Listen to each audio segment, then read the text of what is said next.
दोस्तों नमस्कार। My opinion सुनने के लिए आपका बहुत बहुत स्वागत है।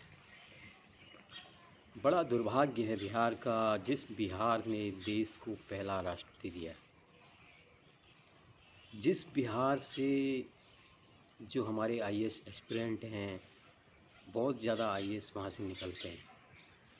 बहुत बड़ा योगदान है बिहार का। और पूरे देश में अगर लगाया जाए तो जितने निर्माण कार्य के कार्य में वहाँ पर बिहार के लोगों का योगदान है। बिहार के लोग बड़े मेहनती होते हैं, बड़े कर्मठ होते हैं।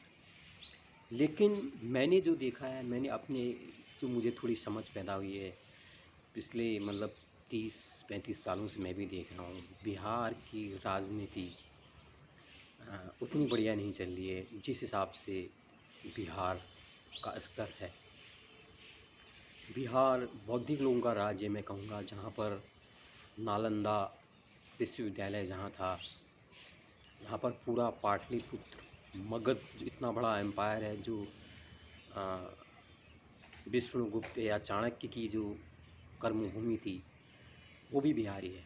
वो बिहार राजनीतिक रूप से इतना क्यों कमज़ोर है, ये समझ में एक बात नहीं आती है। नीतीश कुमार भी पिछले 15-16 साल से मुख्यमंत्री हैं, बहुत बढ़िया काम कर रहे हैं। उनने शराबबंदी वगैरह बहुत सी योजनाएं उन्होंने लागू की, लेकिन इतने बढ़िया नेता का बार बार बिहार में बदलाव क्या सिर्फ एक राजनीतिक महत्वाकांक्षा के कारण ही होता है? उनको प्रधानमंत्री बनने की बड़ी लालसा थी, अभी भी है, लेकिन अब वो लग रहा है उस लालसा से दूर हो रहे हैं, तो इसलिए उनके अंदर हताशा हो रही है। मैं उनको बहुत समझदार नेता मानता हूँ। उन्हें गड़बड़ियाँ भी उन्होंने निजी तौर पर मुझे लगता है नहीं बहुत कम किया। जिस तरह लोग अपने वंश को राजनीति में लाते हैं, बढ़ाते हैं, वो काम कम से कम नीतीश कुमार ने नहीं किया। लेकिन नीतीश कुमार कभी बीजेपी के साथ गले मिल लेते हैं, फिर लालू यादव के साथ मिल लेते हैं। जो लालू यादव के पुत्र तेजस्वी यादव जो उनके उप मुख्यमंत्री भी हैं, वो उनको कभी कुछ टिप्पणियां करते हैं, बाद में ये लोग मिल जाते हैं, फिर कहते हैं हमारा मकसद बीजेपी को हराना है। कोई भी नेता बिहार का ये कहता मुझे नज़र नहीं आता कि मुझे बिहार का विकास करना है। जो हमारे लोग पलायन कर रहे हैं, ठीक है, जो पढ़े लिखे लोग नहीं, वो पलायन के लिए, रोज़गार के लिए जाते हैं, वहाँ पर रोज़गार नहीं, वहाँ पर मेहनत मजदूरी ज़्यादा नहीं है। भारत के अन्य राज्यों में जाके वो लोग पैसा कमाते हैं, बहुत अच्छी बात है। लेकिन जो पढ़े लिखे लोग भी हैं, उनको वो लोग क्यों नहीं रोक पा रहे हैं? इस पर कभी कोई नेता ने न विचार किया। वहाँ पर सिगों पे क्या चलते हैं कि हम जातियों की गणना करेंगे। जातियों की गणना क्यों ज़रूरी है? क्या हमें अपने किए कामों की गणना नहीं करनी चाहिए? हमने कितने उद्देश्य बनाए थे, कितने पूरे किए, कितने नहीं किए, क्या इस पर हम लोग चर्चा नहीं कर सकते? तो मुझे समझ में नहीं आ रहा है, ये जो चल रहा है बहुत अच्छी बात नहीं है।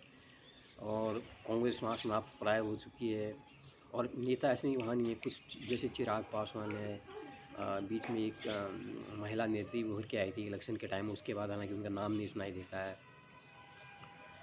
और जो प्रशांत किशोर हैं, जो एक राजनीतिक एनालिस्ट हैं, विश्लेषक हैं, या जो स्ट्रेटजी बनाने में अपना रोल देते हैं, वो भी मेहनत कर रहे हैं। लेकिन ये लोग आगे क्यों नहीं बढ़ पाते हैं? क्योंकि जिस तरह से वहाँ के लोगों ने, जो वहाँ के पारंपरिक नेता पुराने हैं, जो राजनीति चली आ रही, उन्होंने जातिवाद का और ये सांप्रदायिकता का जो द्वेष फैला रखा है, उसकी वजह से वहाँ पर काबिल सक्षम लोग आगे नहीं बढ़ पा रहे हैं, मैं ये मानता हूँ।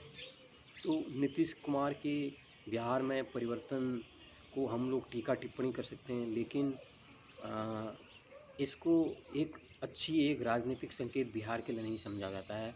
जो कुछ पढ़े लिखे अच्छे लोग हैं, जो प्रबुद्ध लोग हैं, प्रशांत किशोर जैसे जो लोग हैं, उनको बिहार की राजनीति में अपना योगदान ज़रूर देना चाहिए।